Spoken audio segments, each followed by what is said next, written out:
पिछली श्रृंखला में हमने गुरु की महिमा पर विचार किया और हमने यह देखा कि जब तक हम अपने अंदर के अभिमान को मिटाएंगे नहीं, अहंकार को समाप्त नहीं करेंगे, तब तक हमको ज्ञान की प्राप्ति नहीं होगी।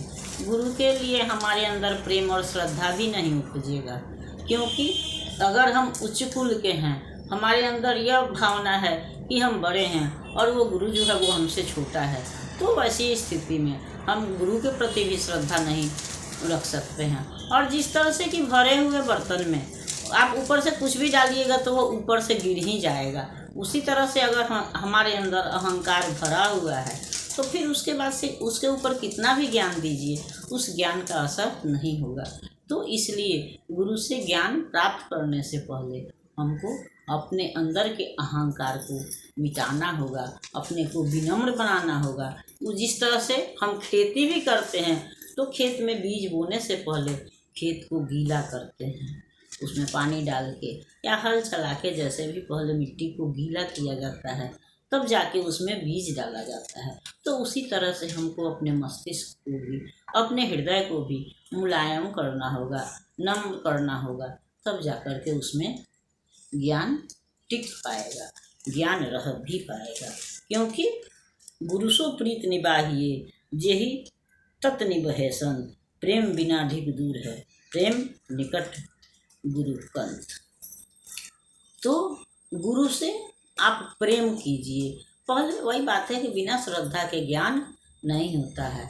तो गुरु से ज्ञान प्राप्त करने के लिए, गुरु से मतलब यहाँ गुरु ही नहीं है, किसी भी व्यक्ति से ज्ञान, सम्मान या शिक्षा प्राप्त करने के लिए पहले हमको उसके प्रति श्रद्धा उत्पन्न करना होगा, उससे प्रेम उत्पन्न करना होगा, तब वो हमको कुछ सिखलाएगा या जो बताएगा। अगर हमको उस पर विश्वास नहीं है, जिस तरह से हम ईश्वर पर विश्वास करते हैं तभी ईश्वर के भरोसे हम अपने को छोड़ते हैं यार, और यह सोचते हैं कि ईश्वर हमको कोई ना कोई रास्ता दिखाई देगा, कभी कहीं ना कहीं वह हमको कभी गिरने नहीं देगा, बल्कि जब आवश्यकता होगी तो ईश्वर हमारे साथ खड़ा है, खड़ा रहेगा या खड़ा रहता है।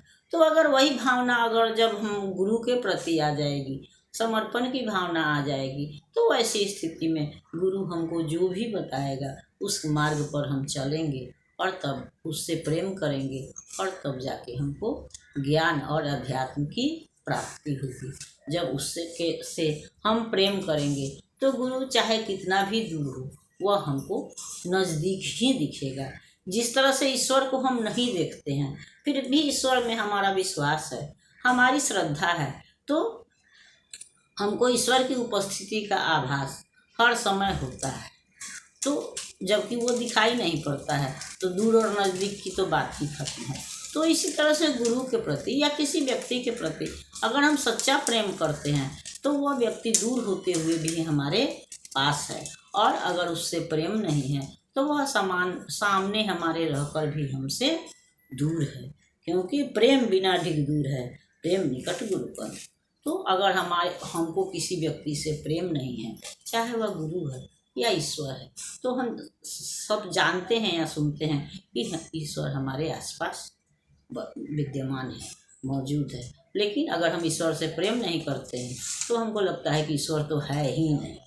लेकिन जब हमको सच्ची ईश्वर की आवश्यकता होती है तो ईश्वर किसी न किसी रूप में अपनी उपस्थिति का भान हमको करा देता है या हमको रास्ता दिखा देता है। तो उसी तरह से गुरु पर भी हम सच्ची श्रद्धा रखेंगे तो कोई भी गुरु, कोई भी शिक्षक हमको गलत रास्ता नहीं दिखाता है, हम अपनी समझ से उसका जो अर्थ निकाल लें, लेकिन गुरु या ईश्वर जो भी है वो हमको सही मार्ग दिखाता है। और जब हमारे अंदर यह भावना आ जाएगी तो हमको गुरु से प्रेम होगा, और वैसी स्थिति में तब गुरु चाहे कितना भी दूर हो, ईश्वर की तरह वह भी हमारे नज़दीक होगा।